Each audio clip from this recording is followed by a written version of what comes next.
something you need if you're going to play three guards successfully all the way, just quickly. Can't believe he was 1 for 5 from the 3.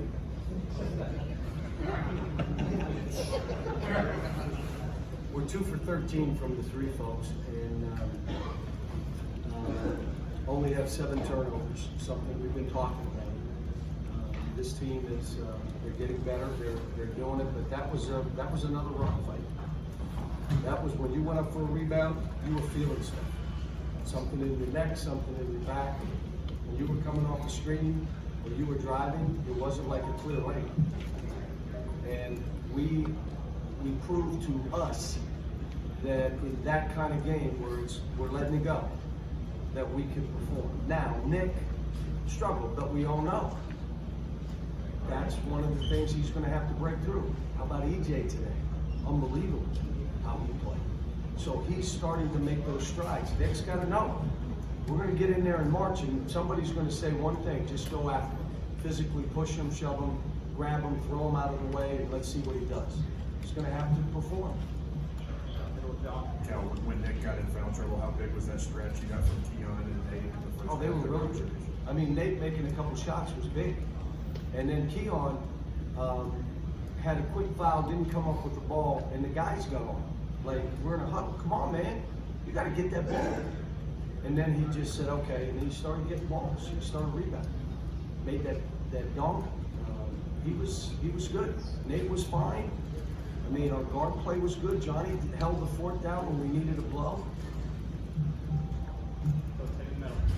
John, you've got 3 guards shooting over 80% from the line, and that said, you want the ball in Emmanuel's hands in crucial moments.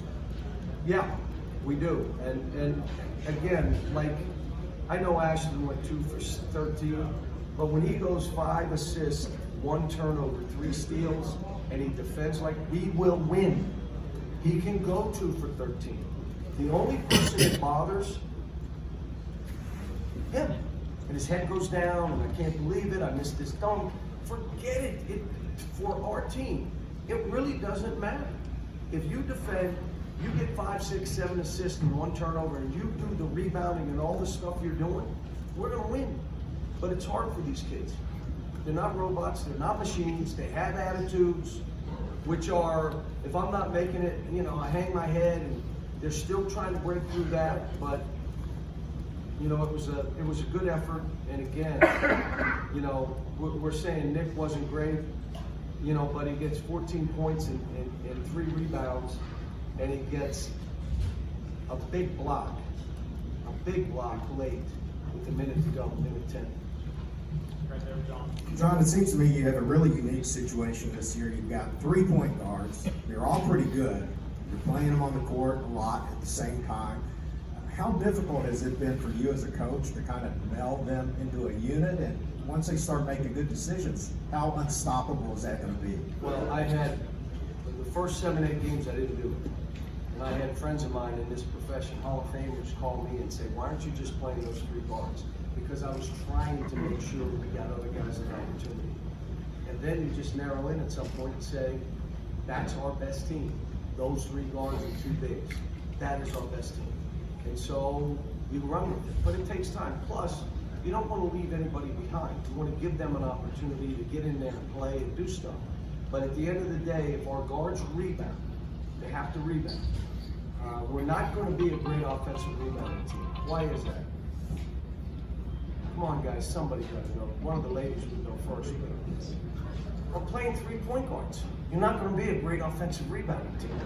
So you've got 2 guys going against their 4. Normally it's 3 against 3, 3 against 4. You got a chance it'll bounce. We got 3 point guards. So that means we have to shoot free throws the way we do, because we're going to have to make up for it somewhere. And that may be why their team's out rebounding us. Again, when you're playing 3 point guards, unless Emmanuel and Tyrese and Ashton get in there and mix it up, which they can in most games. Some games the guys are too big. John, can you just talk about your defense, especially the last 8 or 9 minutes of the game?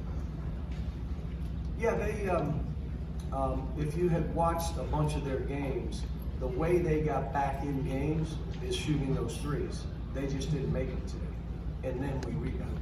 So some of it was, you really guarded. Yeah, they took some tough threes, but that's what they've done to win games. They've been down 9, 8, and all of a sudden they go 3-3, something happens, you miss a free throw, they make free throws, it goes into overtime and they win. They've had a bunch of those kind of games. But we played the pick and roll a little bit different. We had to switch it at halftime because we were given layups and lobs and dunks, and we adjusted to that. But look, Auburn's, I looked at the guys and I laughed because it should, Wiley played for me, Austin, and in the USA stuff, and he and I grabbed him. But Dowdy, I've been seeing this guy like for 8 years. And I grabbed him and he laughed and I laughed. I said, these guys are seniors and they're a good team and they're a dangerous team. They beat us down there. And this was a good win for our guys. Cal, I know you're here chasing national championships, not conference championships, but in a season where you lose to Evansville and you have a couple losses in Las Vegas and it's been a grind. Amazing? Does it matter to Everybody these talks guys? about our season. You know what they say? Evansville. I'm like, are you talking about that game November 12th where EJ did not play in the game and Ashton was sick and so was Nick and we played with 2 guys with the flu? That game? Yes. That's the one you're So talking about? all that stuff early Can you that say it said- for me again? Evansville. Evansville. Does it, when you've gone through some I mean, struggle? we play anybody else. I mean, it's like, and, hey, that's the great one. I That can they see can't it. be that because they lost to Evansville. How can they be any good? They lost to Evansville November 12th. So the point was, in a season where you've had some struggle, Cal, and you've had to kind of grind it out with Did this anybody else lose bad games? I just don't. I give up. I mean, I don't know. Kyle, here's what I would say. I told them after. Look, I never stopped believing in this group. I said to Vegas, we'll be fine. I said it, we'll be fine. But I wasn't sure about this, where this is going. But I knew we'd be fine. We'd be a team that would be playing, and we'd be playing in March. And the run that these guys have put together, and I come back to the same thing. You got to have 5, 6 guys get 25 points in a game, and maybe multiple games. You must do that because they have to be able to go in that tournament and know I can do it if I have to. Marcus T, Darius Miller, I can do that if I have to. Deron Lamb, I can do it. Second thing is you got to go on a run of games because to win that thing you got to win 6 in a row.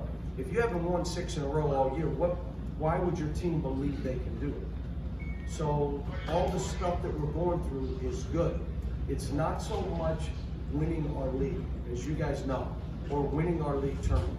It is what are we learning and preparing so we walk into March, we're ready like our teams historically have been.